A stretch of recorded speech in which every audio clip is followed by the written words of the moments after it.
Hello students, next topic is resistance of a conductor.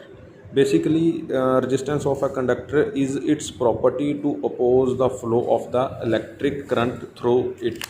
It mean resistance एक conductor की वो property है जिसकी वजह से वो कंडक्टर अपने बीच में से जाने वाले करंट के फ्लो को अपोज करता है. So according to the Ohm's law that V is equal to IR. Here V is the voltage, I stands for current and R is the resistance. And this is the same resistance. It is the property of the resistance, it is the property of a conductor due to which it opposes the flow of the current through it.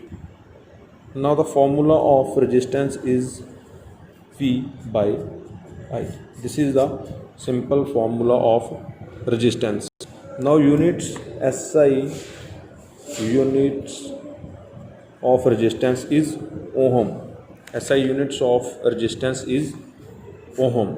Here are some factors that affect the resistance of a conductor, or we can say that कि ये factors हैं जिनके ऊपर एक conductor की resistance depend करती है. सबसे पहला फैक्टर है लेंथ ऑफ द कंडक्टर, कि जो कंडक्टर है जिसकी हम रेजिस्टेंस काउंट कर रहे हैं उसकी जो लेंथ है उसके ऊपर उसकी रेजिस्टेंस डिपेंड करती है.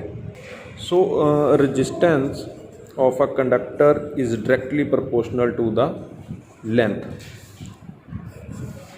जो रेजिस्टेंस है कंडक्टर की वो उसकी लेंथ के डायरेक्टली प्रोपोर्शनल है. मीन्स टू से जितनी लेंथ ज़्यादा उतनी रेजिस्टेंस ज़्यादा, जितनी लेंथ कम उतनी resistance come.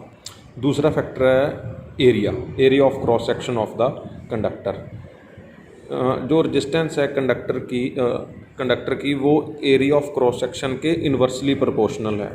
That is resistance is inversely proportional to the area of the cross section of a conductor. It mean अगर एरिया ज़्यादा है तो रेजिस्टेंस कम है, अगर एरिया कम है तो रेजिस्टेंस ज़्यादा है. Third factor is temperature. Basically with the increase of temperature the resistance of conductor also increase. जैसे जैसे हम कंडक्टर का टेम्परेचर इंक्रीज़ करते जाते हैं वैसे वैसे ही कंडक्टर की जो रेजिस्टेंस है वो इंक्रीज़ होती जाती है. फोर्थ जो पॉइंट है वो है नेचर ऑफ मटेरियल, कि वो कंडक्टर किस मटेरियल का बना हुआ है उसके ऊपर भी जो उसकी रेजिस्टेंस है काफ़ी हद तक डिपेंड करती है. For example the resistance of a copper wire is less than of the aluminium wire having same dimension. अगर हम एक कॉपर वायर ले लें और एक एल्युमिनियम वायर ले लें, दोनों का डिमेंशन वो सेम रखते हैं तो उसमें से जो कॉपर वायर की रेजिस्टेंस है वो कम रहेगी एल्युमिनियम वायर से. अगर हम इन दोनों पॉइंट्स को इकट्ठा करें तो जो रेजिस्टेंस है वो that is directly proportional to length and inversely proportional to area. अगर हम प्रोपोर्शनलिटी का साइन हटा के इक्वल टू लाते हैं तो यहाँ पे एक कांस्टेंट लगेगा. तो this is the formula of resistance. R is the resistance, L is the length, A is the area and this is rho is the constant of proportionality. और इस रो को हम बोलते हैं रजिस्टिविटी ऑफ अ मटेरियल. और जहाँ से जो रजिस्टिविटी है उसका फॉर्मूला हो गया R A by L. This is the formula of resistivity of a material. जो यूनिट्स हैं रजिस्टिविटी के वो that is ohm metre. These are the SI units. These are the SI units of resistivity, ohm meter. and the resistance के जो units थे वो थे ohm और resistivity के ohm metre. Reciprocal of resistivity is known as conductivity.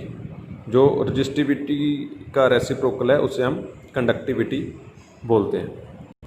So electrical resistivity of conductor, alloys and insulators are different. There are some materials and their resistivities like silver. Material is a silver and resistivity is 1.60 into 10 raised to power minus 8. Copper resistivity is 1.62 into 10 raised to power minus 8. And these are the conductors. Below are alloys.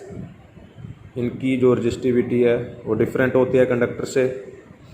Similarly उसके नीचे insulator की जो resistivity है वो भी different होती है इन दोनों से।